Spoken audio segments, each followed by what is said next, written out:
Et c'est parti, j'ai collé les feuilles avec de la scotch. Je pense que ce qu'il y avait de mieux pour que ça soit plat. Voilà, allez c'est parti, je pense, j'ai déjà fait une partie, comme on peut voir, et on continue.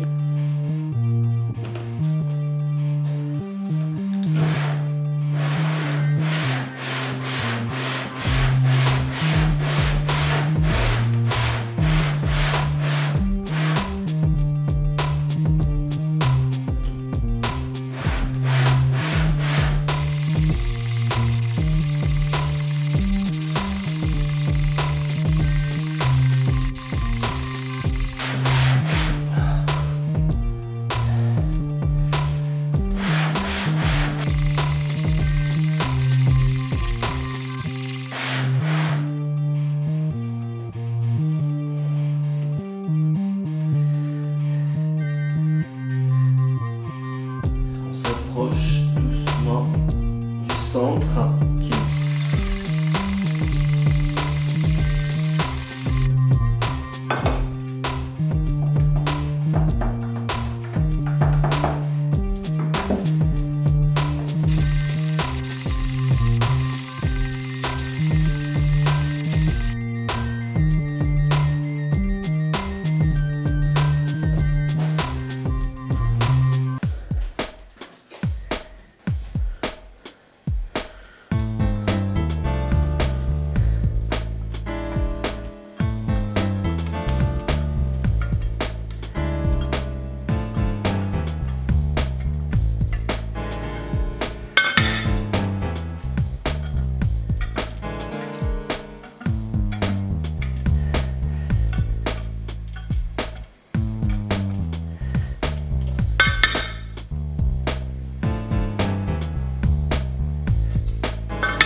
j'espère que vous allez bien.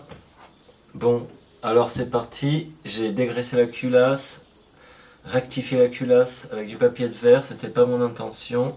J'ai trouvé personne qui me le faisait avec les soupapes en place, donc j'ai préféré le faire moi-même. J'avais pas envie de démonter tout ça, changer les joints, de queue de soupape, etc. Alors que ça marchait très bien comme ça. Là, j'ai toutes les vis numérotées de la culasse avec l'ordre, le sens, les tiges de cul. Là, c'est les vis de pompe à eau qui sont rangées également. Je vous montre l'ancien joint. Ça fuyait par là, ou plutôt par là. Il y a des traces noires là sur la partie métallique. Allez, je débride tout ça et c'est parti pour l'installation du joint de culasse.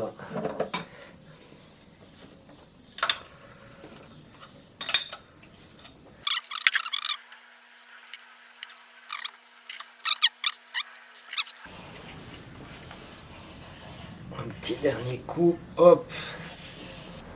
Plus qu'à installer ce joint tout neuf de chez Ajusa. Caution, changer les vis, mais sur Super 5 normalement ça pose pas de problème. Hop, ça pèse son poids quand même. Alors top, c'est ce qui va dessus. Ça n'a rien à voir en dessous. C'est pas la même conception que l'autre. Ils sont toujours pas droits les ronds là. Je croyais que c'était à cause de la culasse que ça avait fait ça, mais en fait c'est normal. Alors top.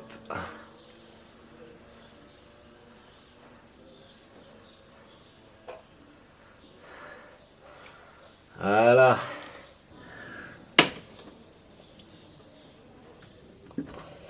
Ah, j'y suis. Ça c'est bien huilé, comme on peut voir.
Bon, il fait nuit et on en est là.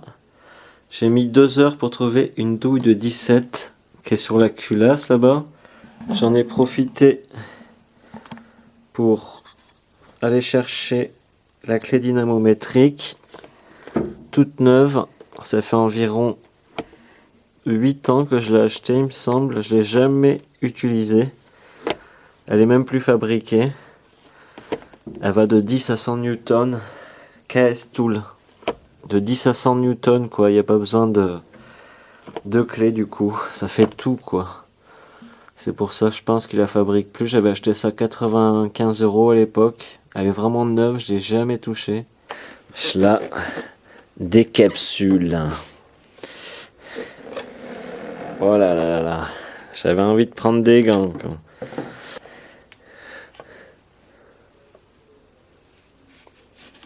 C'est vraiment très beau. Waouh, elle est vraiment neuve, ouais. J'ai jamais mis un doigt dessus, hein, dis donc. Je sais même pas comment on s'en sert. Bon, ça devrait pas être très compliqué.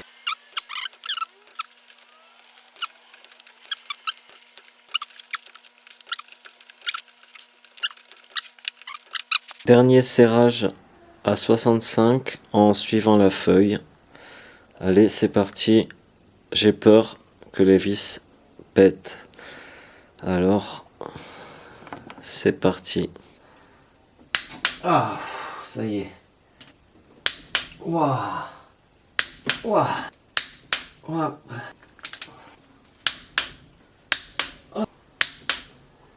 8.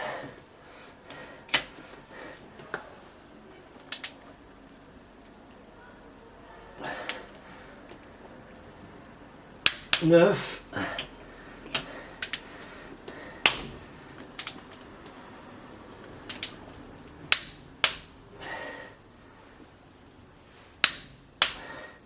10. Et voilà, c'est serré. Plus qu'à remonter tous les éléments. Avant ça, il faut que je règle les culbuteurs. Toutes les tiges, enfin le réglage du jeu.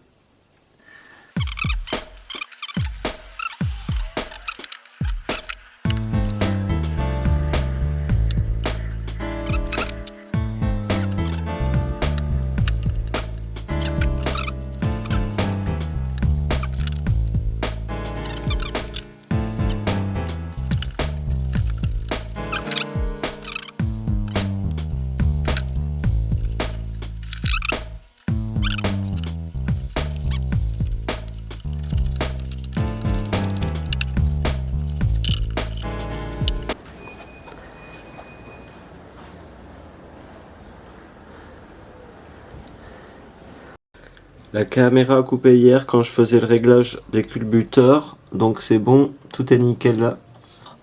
J'ai nettoyé le plein de joints ici. Là il y a un trou parce que j'ai enlevé le radiateur.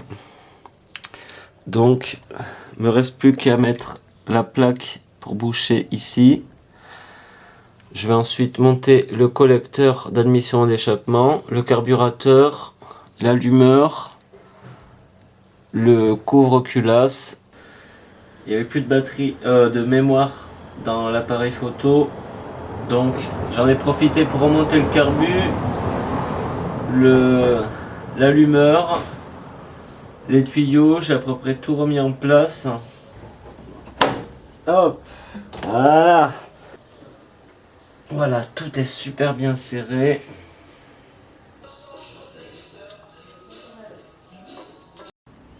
Regardez-moi cette beauté. J'ai reposé le cache-culbuteur. Ça brille de partout.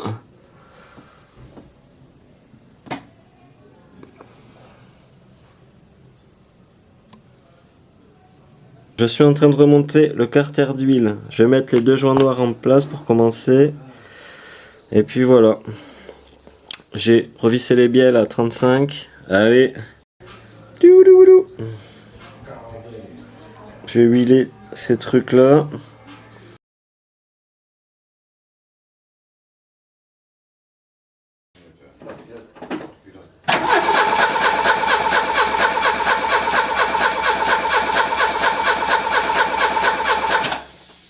Je pense que j'ai mis l'allumage à l'envers. Et ça fuit. Il y a de l'eau qui fuit, ça doit faire la pompe là. Ce joint à la con, je vais être obligé de tout refaire par là.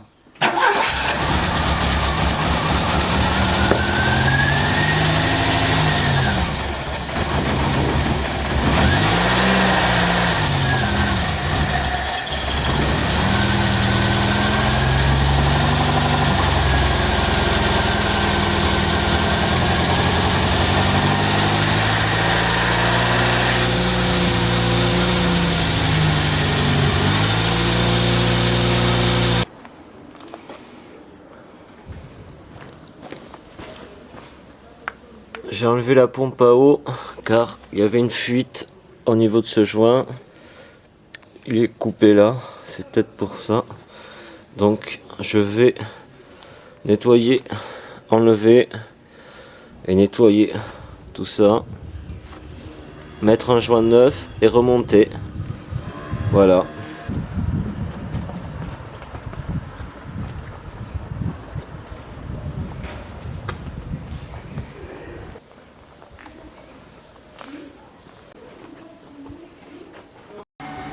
Et voilà, le plan de joint de la pompe est parfaitement nettoyé. C'est lisse. Le joint tout neuf. Le plan de joint du moteur est aussi nettoyé parfaitement.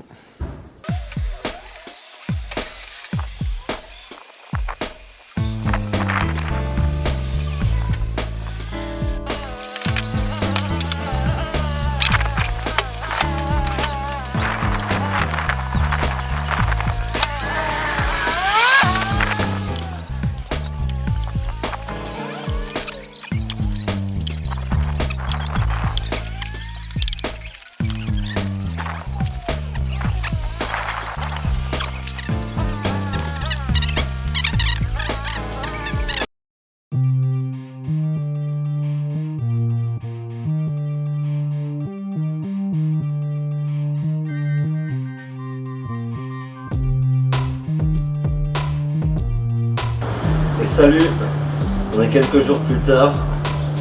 Je vais rincer le circuit d'eau et mettre le liquide. Je vais mettre du G12, G13 Volkswagen, type Volkswagen rose. Voilà, c'est pour ça qu'il y a un tuyau qui sort de ma cuisine.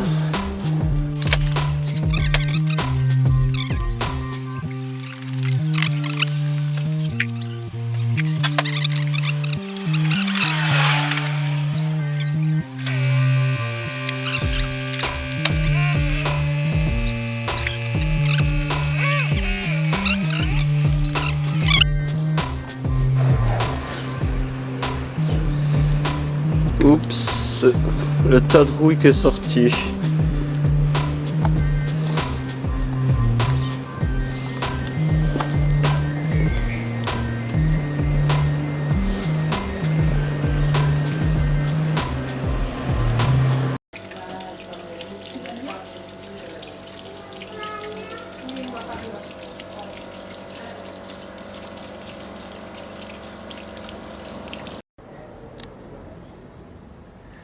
Et voilà. La vis se trouve ici.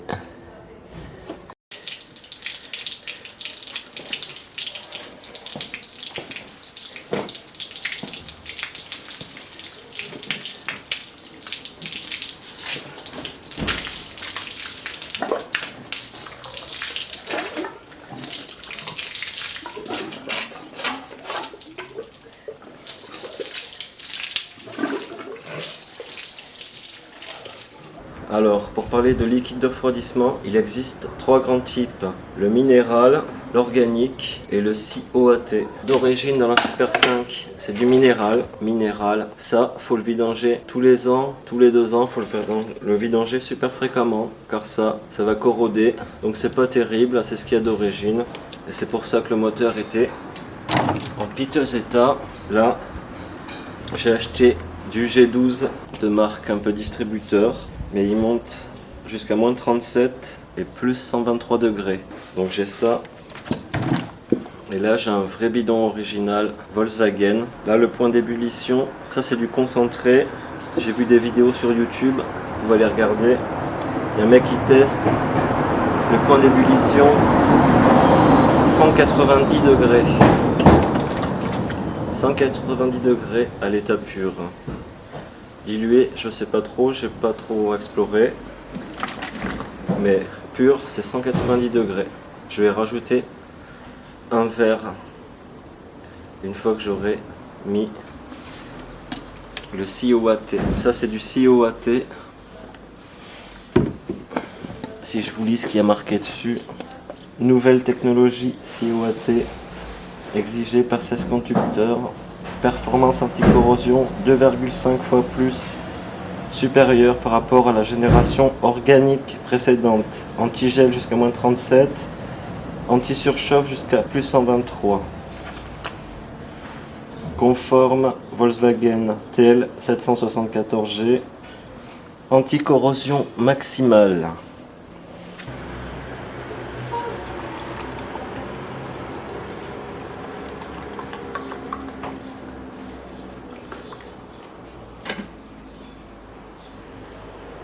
C'est bien rose. Je vais commencer à remplir la grosse durite comme ça.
Faut faire la purge moteur éteint. Ah bah il n'y a plus de contact. Ah. J'ai un problème dans les mains.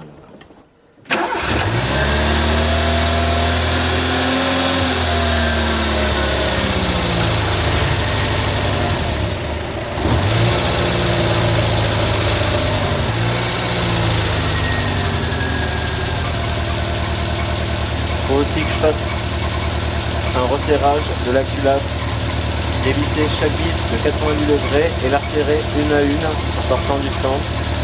Je l'ai pas encore fait, normalement faut faire un déclenchement radiateur.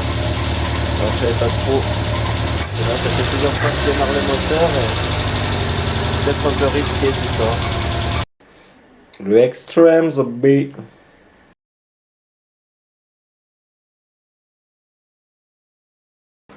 Le cache culbuteur, je l'ai viré.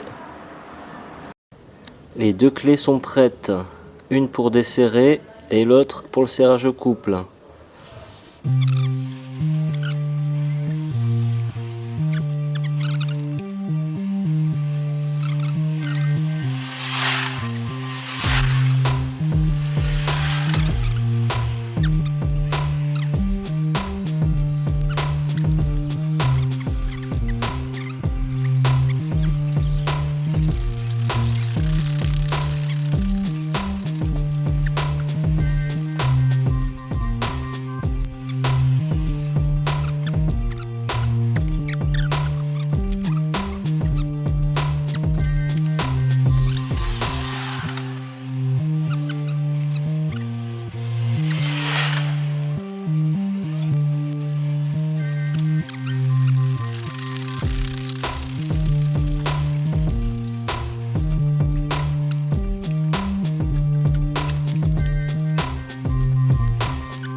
Et voilà, on va s'arrêter là pour aujourd'hui. Plus qu'à remonter le cache-culbuteur, je ne vais pas filmer ça.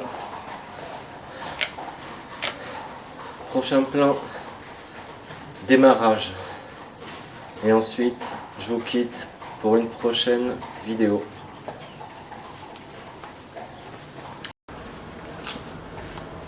Et allez, c'est le premier redémarrage. Après que j'ai tout remonté, cache-culbuteur et compagnie. Avec le starter.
Je vais aller faire un petit test sur la route. Et ben voilà, c'est la fin de cette vidéo.